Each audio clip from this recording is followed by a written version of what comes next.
नमस्कार मित्र, खूप खूप स्वागत आहे आपल्या जीव यात्रा मराठी या यूट्यूब चॅनल. मित्रांनो, मागच्या व्हिडिओमध्ये आपण गोदावरी नदीचा उल्लेख या ठिकाणी केला होता. त्यामुळे आज आपण आपल्या नाशिक जिल्ह्यामध्ये उगम पावणाऱ्या ज्या नद्या आहेत त्यांचा अभ्यास करणार आहोत. त्यापूर्वी जर तुम्ही नवीन असाल किंवा प्रथम या व्हिडिओला बघत असाल तर जीव यात्रा मराठी या यूट्यूब चॅनलला सबस्क्राईब करा. त्यामुळे काय होईल की जे नवीन व्हिडिओ आपण टाकणार आहोत, नवीन माहिती आपण देणार आहोत ती लवकर तुमच्यापर्यंत पोहोचेल. तर चला तर मग आपण सुरुवात करूया आपल्या व्हिडिओला. मित्रांनो, आपला नाशिक जिल्हा हा अतिशय महत्त्वाचा जिल्हा पाण्यासाठी मानला जातो. कारण का नाशिक जिल्ह्यामध्ये जवळजवळ निम्म्या महाराष्ट्राला पाणी पुरवठा करेल इतक्या नद्यांचा उगमस्थान आहे. नाशिक जिल्ह्यामध्ये खूप मोठ्या प्रमाणात नद्यांचा उगम या ठिकाणी होत असतो. त्यामध्ये बघितलं तर सर्वप्रथम गोदावरी नदीचा उल्लेख या ठिकाणी आपण करू शकतो. मित्रांनो, गोदावरी नदी ही आपल्या भारतामधील सर्वात लांब असलेली दुसऱ्या क्रमांकाची नदी आहे. मित्रांनो, या नदीवरती असलेलं पहिलं धरण हे गंगापूर धरण आहे.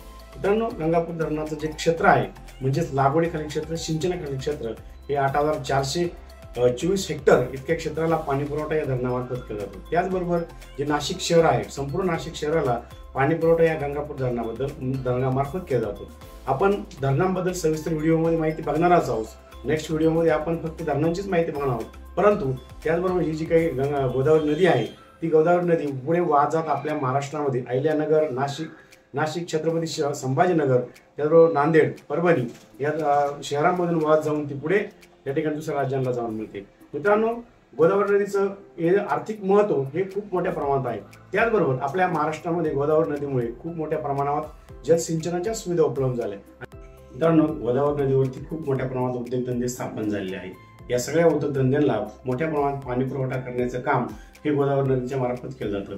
म्हणजेच गोदावरी नदीचं आर्थिक महत्त्व हे खूप मोठ्या प्रमाणात आहे.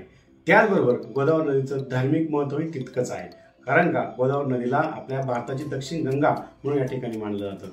म्हणून गोदावरी नदीचा जो उल्लेख आहे तो रामायणामध्ये, महाभारतामध्ये अतिशय पवित्र नदी म्हणून केलं जातं. असं म्हणतात की गोदावरी नदीमध्ये स्नान केल्यानंतर पापे धुतली जातात. त्यामुळं गोदावरी नदीला अतिशय छान प्रकारे धार्मिक महत्त्व आपल्याला सांगता येईल. मित्रांनो, गोदावरी नदीवरती दर 12 वर्षांनी कुंभमेळा भरत असतो. या कुंभमेळ्यामध्ये लाखो श्रद्धाळू, भाविक तसेच साधू या ठिकाणी स्नान करण्यात येत असतात. आणि हे स्नान अतिशय पवित्र मानले जाते. कारण का ते दर 12 वर्षांनी येत असते. म्हणून गोदावरी नदीला अतिशय चांगल्या प्रकारे धार्मिक महत्त्व हे आपण सांगू शकतो. त्याचबरोबर गोदावरी नदीमध्ये त्या ठिकाणी अनेक धार्मिक क्रिया ज्या आहेत त्या केल्या जातात.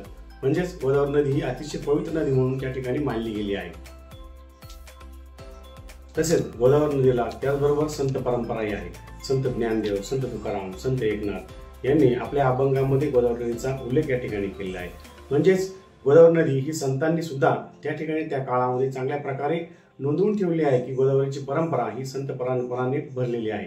त्याचबरोबर गोदावरी नदीवरती संत एकनाथांनी पैठण या ठिकाणी कीर्तनाचा प्रसार या काळामध्ये केलेला आहे. म्हणजेच गोदावरी नदी फक्त जलस्रोत नसून सांस्कृतिक आणि धार्मिक ओळखही त्या ठिकाणी निर्माण केली गेली आहे. मित्रांनो, पुढील नदी आहे वैतरणा नदी. या नदीचा उगम त्र्यंबकेश्वर तालुक्यामध्ये होतो व ती त्र्यंबकेश्वर तालुक्यातून निघून पुढे पालघरमध्ये वाहून जाऊन पुढे अरबी समुद्राला जाऊन मिळते. या नदीची लांबी 154 किलोमीटर आहे. तसेच या नदीच्या माध्यमातून खूप मोठ्या प्रमाणात मुंबईला पाणी पुरवठा केला जातो.